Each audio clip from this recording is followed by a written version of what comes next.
Եվ այսպես Բաքուն Հայաստանի Հանրապետության տարածքով միջանցքից բացի փորձում է նաև ստանալ հյուսիս-հարավ միջանցքի իրականացումը իր շահերին համապատասխան հարգելի հեռուստադիտողներ, քանի Նիկոլ Փաշինյանը շարունակում է պնդել, որ ուզում է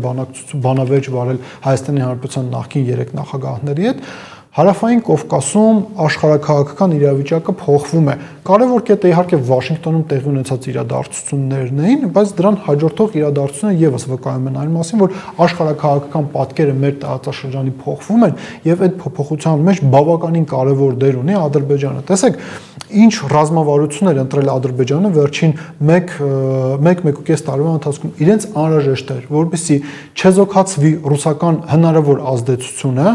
Վաշինգտոնում կամ աշխարհի այլ ցանկացած վայրում ստորագրվելիք փաստաթղթի շրջանակներում, այսինքն որ ռուսական կողմը հնարավորություն չունենա ազդել գործընթացների վրա եւ դրան հասնելու համար բավարար չէր, որ Հայաստանի եւ Ռուսաստանի միջև հարաբերությունների մակարդակը գրեթե 0 էր հասցված, անհրաժեշտ էր, որ Ադրբեջանը խնդիրների պատճառով ռազմավարական դադար ունենա Ռուսաստանի Դաշնության հետ հարաբերությունում եւ այդ դադարը ստեղծվեց կամ նվիրեցին Ադրբեջանին այդ դադարը 2024 թվականի դեկտեմբերին, երբ որ ադրբեջանական ինքնաթիռի հետ կապված այդ հայտի միջադեպը տեղի ունեցավ, հիշեցնենք, որ ադրբեջանական ինքնաթիռը պետք է Գրոզնիում վայրէջք կատարել, բայց ուկրաինական անօդաչու թռչող սարքերը գրոհում էին Գրոզնին, ռուսական հոպը աշխատեց այդ ուղղությամբ, բեկորների պատճառներով ադրբեջանական ինքնաթիռը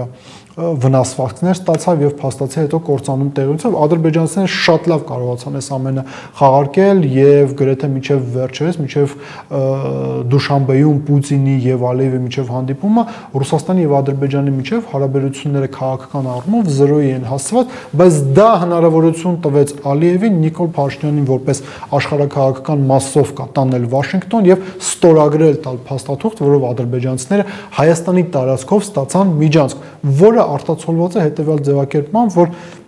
դեպի Նախիջևան ադրբեջանցիները անխոչնդոտ կոմունիկացիա են ստանում Հայաստանի Հանրապետության տարածքով։ Ինչ է ասում Նիկոլ Փաշինյանը, որ սրանով բացվում են նաև Հայաստանի համար կոմունիկացիաները, բայց մենք ադրբեջանցիների քայլերից հասկանում ենք, որ իրենք մի քանի ուղղությամբ են շարժվում։ Առաջինը փորձում են անել ամեն ինչ, որպեսզի Ռուսաստանը եւ Իրանը չհակադրվեն այդ ծրագրին, եւ երկրորդը այնպես անեն, որ տարածաշրջանային կոմունիկացիաների ապաշրջափակումը շրջանցի Հայաստանի Հանրապետությունը։ Եկեք ավելի մանրամասն սրա մասին խոսենք։ Կրկին, քանի դեռ Նիկոլ Փաշինյանը տառապում է այդ բանավեճ ունենալու ցանկությամբ, ադրբեջանցիները հստակ քայլեր են ձեռնարկում։ Այսօր Բաքվում տեղի ունեցավ եռակողմ հանդիպում Ադրբեջանի, Ռուսաստանի Դաշնության եւ Իրանի Իսլամական Հանրապետության բարձր պաշտոնյաների միջև Ռուսաստանից մասնավորապես Ալեքսեյ Օվերչուկն էր մասնակցում այդ քննարկմանը, միջոցառմանը, մարդ, ով կառավարում է Ռուսաստանի Դաշնության մոտեցումները ԵԱՏՄ-ի շրջանակներում, եկեք այսպես ձևակերպենք, տնտեսական բլոկի կարևորագույն պաշտոնյաներից մեկն է,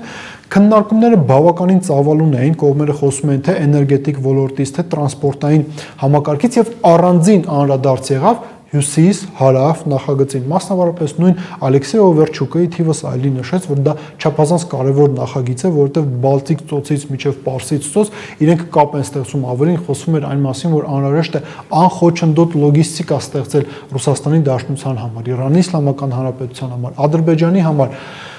Դրա հետ մեկտեղ խոսվեց հետևյալի մասին, որ Աստարայում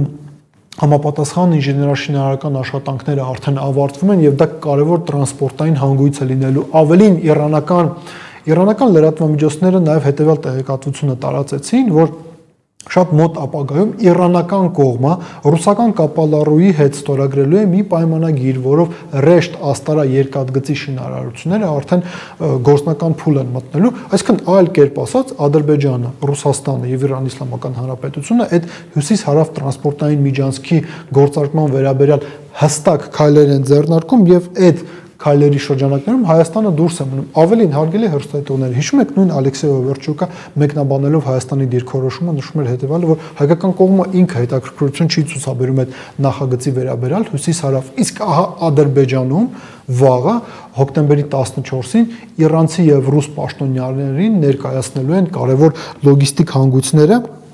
կարևոր լոգիստիկ հանգույցները հյուսիս-հարավ նախագծի շրջանակներում։ Այլ կերպ ասած, հարգելի հեռուստադիտողներ, Նիկոլ Փաշինյանը Իլհամ Ալիևին տվել է թուղթ, որով Ադրբեջանը հնարավորություն է ստանում պահանջել Հայաստանի Հանրապետությունից Միջանցքը նույն տրամաբանությամբ, որով 20-ից 22 թվականները գործում էր Լաչինի Միջանցքը։ Դրա հետ զուգահեռ մի քանի ուղղություններով աշխատանք է կատարում։ Առաջին հերթին կատարում է այն, ինչը պետք է աներ պաշտոնական Երևանը, եթե նա իսկապես հետաքրքրված է կոմունիկացիոն պրոյեկտների իրագործման մեջ։ Այն հակազդեցությունը, որը կարող էին տարբեր միջազգային սուբյեկտներ ունենալ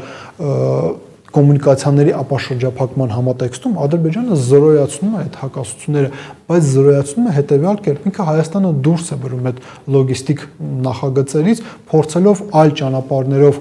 Իրանի Իսլամական Հանրապետության եւ Ռուսաստանի Դաշնության հետ կոմունիկացիոն տրանսպորտային կապեր հաստատել, բայց ինչն է ամենակարևորը, եւ սա էլ երևի ասելով ամփոփենք մեր այսօրվա զրույցը, հարգելի հեռուստադիտողներ, տեսեք, ինչ է ասում Նիկոլ Փաշինյանը, հատկապես սրա մասին նա խոսում էր սույն թվականի ամռանը, երբ որ այցելում էր Ստամբուլ, ասում էր հետևյալը, որ Ադրբեջանին ու Թուրքիային անհրաժեշտ է Թուրանի ճանապարհը, առաջին հերթին անհրաժեշտ է Թուրքիային։ Ինչը սա նշանակում, որ Նիկոլ Փաշինյանը գիտակցում է, որ աշխարհաքաղաքական տեսանկյունից այդ ճանապարհը Թուրքիայի համար անհրաժեշտ է։ Միգուցե այստեղ էր բանակցությունների բանալին եւ Հայաստանի Հանրապետությունը պետք է փորձեր տարանջատել Ադրբեջանը Թուրքիայից, ասելով, որ մենք պատրաստ ենք բացել սահմանները, պատրաստ ենք ճանապարհ տրամադրել Թուրքիային այն նույն սկզբունքներով, որով իրանցիների համար է գործում ճանապարհ, այն նույն սկզբունքներով, որով ճանապարհը գործում է Վրաստանի մեր գործընկերների համար, բայց այն պայմանով, որ հայ-թուրքական հարաբերությունները չպետք է շահկապված լինեն հայ-ադրբեջանական հարաբերություններ, բայց Նիկոլ Փաշինյանը դա չարեց, ավելին, այն ճանապարհը, այն պրոյեկտը, որը անհրաժեշտ է առաջին հերթին Թուրքիային իր աշխարհաքաղաքական շահերի տեսանկյունից, Հայաստանի Հանրապետության իշխանությունները փորձում են մեզ վաճառել որպես մեր տնտեսության զարգացման ամենակարևոր բաղադրիչներից մեկը։ Դե իսկ Ադրբեջանը այս պայմանությամբ անում է հետևյալը, ինքը թուրքերին նվիրում է Հայաստանի Հանրապետության տարածքով Միջանցք, մյուս կողմից էլ անում է այնպես, որ Իրանի եւ Ռուսաստանի հակազդեցությունը այդ գործընթացին լինի զրոյական, միջև հետագա խոշոր պատերազմը մեր տարածաշրջանում։ Մտածեք այդ մասին։